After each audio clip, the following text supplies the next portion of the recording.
Semana Santa, segunda-feira, tema 41, as negações de Pedro. Pontos a meditar. 1. São Pedro nega conhecer o Senhor. As nossas negações. 2. O olhar de Jesus e a contrição de Pedro. 3. O verdadeiro arrependimento. Atos de contrição. Pelo sinal da Santa Cruz, livrai-nos Deus, nosso Senhor, dos nossos inimigos. Em nome do Pai, do Filho e do Espírito Santo. Amém. Meu Senhor e meu Deus, creio firmemente que estás aqui, que me vês, que me ouves. Adoro-te com profunda reverência. Peço-te perdão dos meus pecados e graça para fazer com fruto este tempo de oração. Minha Mãe Imaculada, São José, meu Pai e Senhor, meu anjo da guarda, intercedei por mim.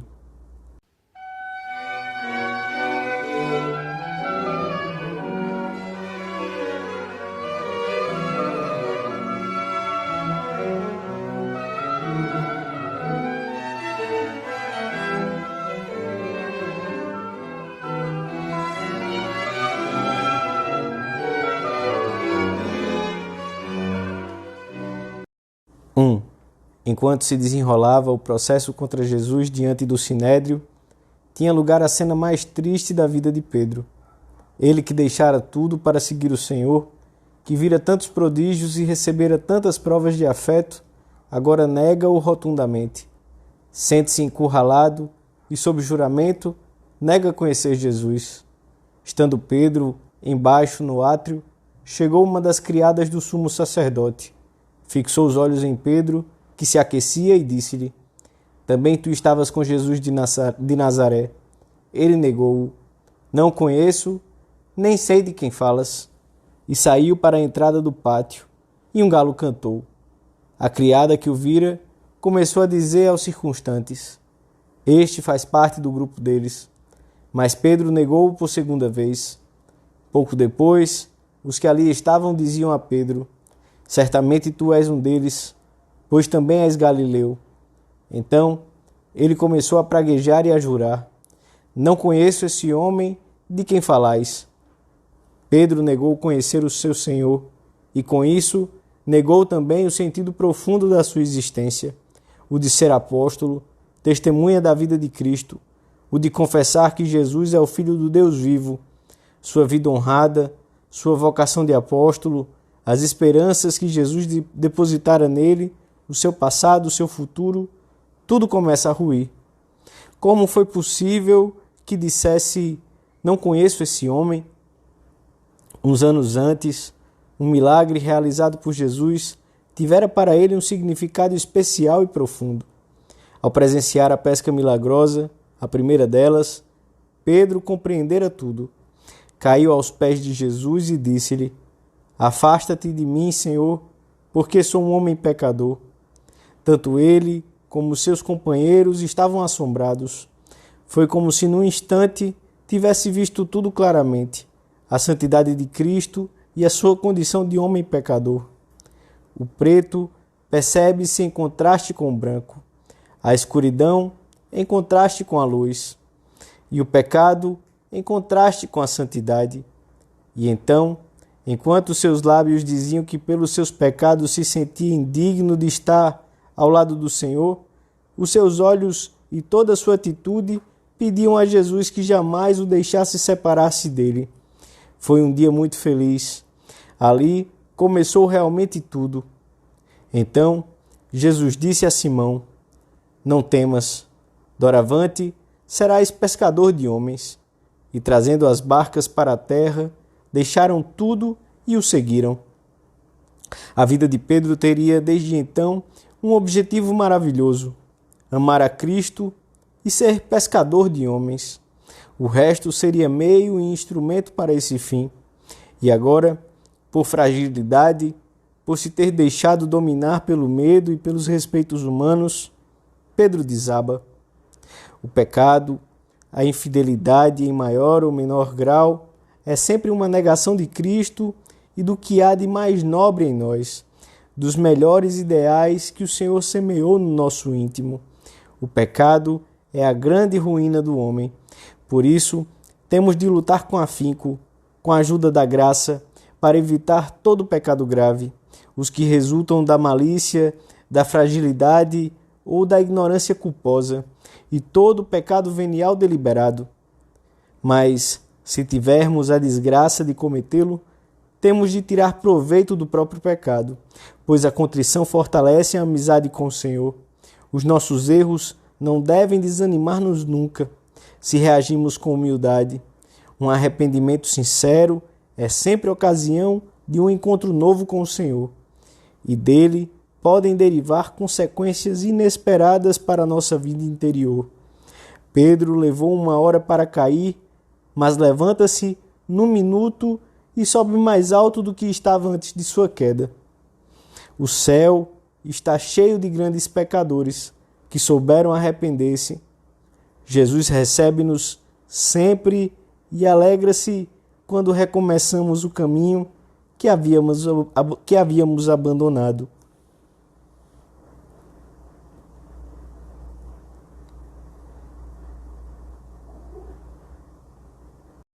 Dois.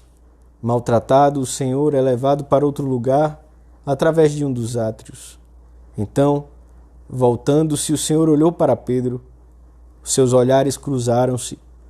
Pedro quereria baixar a cabeça, mas não pôde afastar os seus olhos daquele que acabava de negar. Conheceu muito bem os olhares do Salvador. Aquele olhar que decidira da sua vocação e a cuja autoridade e encanto não pudera resistir anos atrás. Aquele olhar delicado do dia em que Jesus afirmara ao contemplar os seus discípulos: eis os meus irmãos, as minhas irmãs e a minha mãe. E o olhar que o fizera estremecer quando ele, Simão, pretendera suprimir a cruz do caminho de Cristo. E o olhar afetuosamente compassivo com que recebera o jovem demasiado rico para segui-lo. E o olhar velado pelas lágrimas diante do sepulcro de Lázaro. Não há dúvidas de que Pedro conhecia os olhares do Salvador. No entanto, nunca tinha visto no rosto do Senhor essa expressão que agora descobria nele. Esses olhos impregnados de tristeza, mas sem severidade. Olhar de censura, sem dúvida, mas que ao mesmo tempo suplicava e parecia repetir: Simão, eu orei por ti. Esse olhar só se deteve nele por um instante fugidio, porque Jesus não demorou a ser violentamente arrastado pelos soldados. Mas Pedro nunca o esqueceria. Vê o olhar indulgente sobre a chaga profunda da sua culpa. Compreende então a gravidade do seu pecado e recorda-se da profecia do Senhor sobre a sua traição. Hoje, antes que o galo cante, ter-me-ás negado 3 vezes. Saiu dali e chorou amargamente. Sair era confessar a sua culpa. Chorou amargamente porque sabia amar, e bem cedo as doçuras do amor substituíram nele as amarguras da dor. Saber que Jesus o olharia impediu o apóstolo de chegar ao desespero. Foi um olhar alentador e Pedro sentiu-se compreendido e perdoado. Como deve ter recordado então as parábolas do bom pastor, do filho pródigo, da ovelha perdida.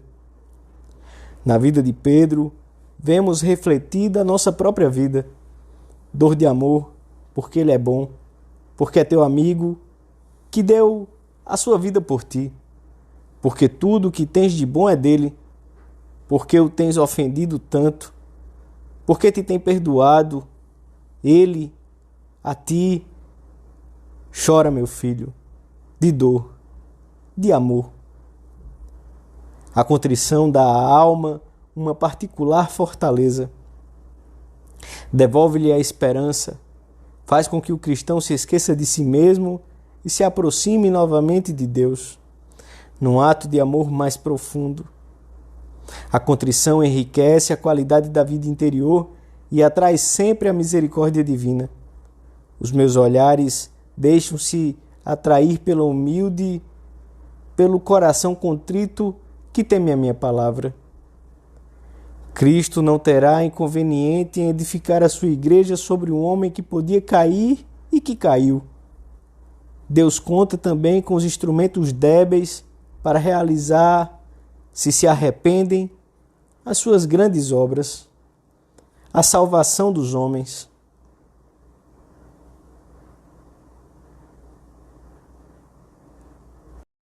Três.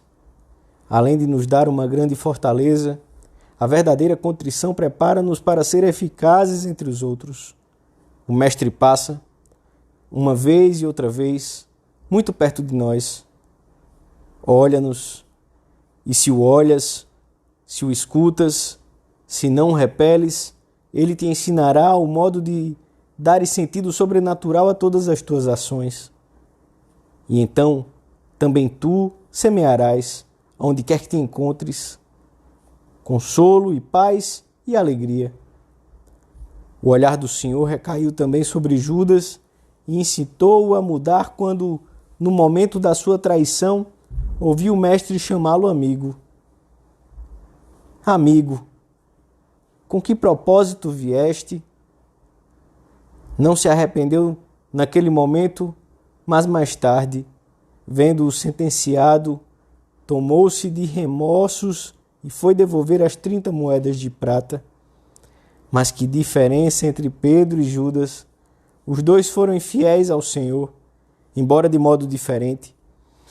Os dois se arrependeram, mas quando Pedro viria a ser a rocha sobre a qual se levantaria a igreja de Cristo até o fim dos tempos, Judas foi e enforcou-se. O mero arrependimento humano não basta, produz angústia, amargura e desespero. Junto de Cristo, o arrependimento transforma-se numa dor gozosa, porque se recupera a amizade perdida. No instante, pela dor, em face das suas negações, Pedro uniu-se ao Senhor muito mais fortemente do que jamais estivera. As suas negações foram um ponto de partida de uma fidelidade que o levaria até o testemunho supremo do martírio. Judas, pelo contrário, ficou só. Que nos importa? Isso é lá contigo, dizem-lhe os príncipes dos sacerdotes. Judas, no isolamento produzido pelo pecado, não soube ir até Cristo, faltou-lhe a esperança e por isso o seu arrependimento foi estéril. Devemos despertar com frequência no nosso coração a dor de amor pelos nossos pecados, sobretudo ao fazermos o exame de consciência no fim do dia e ao prepararmos a nossa confissão. A ti, que te desmoralizas, vou te repetir uma coisa muito consoladora. A quem faz o que pode, Deus não lhe nega a sua graça. Nosso Senhor é Pai, e se um filho lhe diz na quietude do seu coração, meu Pai do céu, aqui estou eu, ajuda-me. Se recorre à Mãe de Deus, que é Mãe Nossa, vai para frente. E a sua dor, levada a Cristo, transforma-se numa dor gozosa, sobre a qual o Senhor edifica. Dou-te graças, meu Deus, pelos bons propósitos, afetos e inspirações que me comunicaste nesta meditação. Peço-te ajuda para os pôr em prática. Minha Mãe Imaculada, São José, meu Pai, Senhor, meu anjo da guarda, intercedei por mim.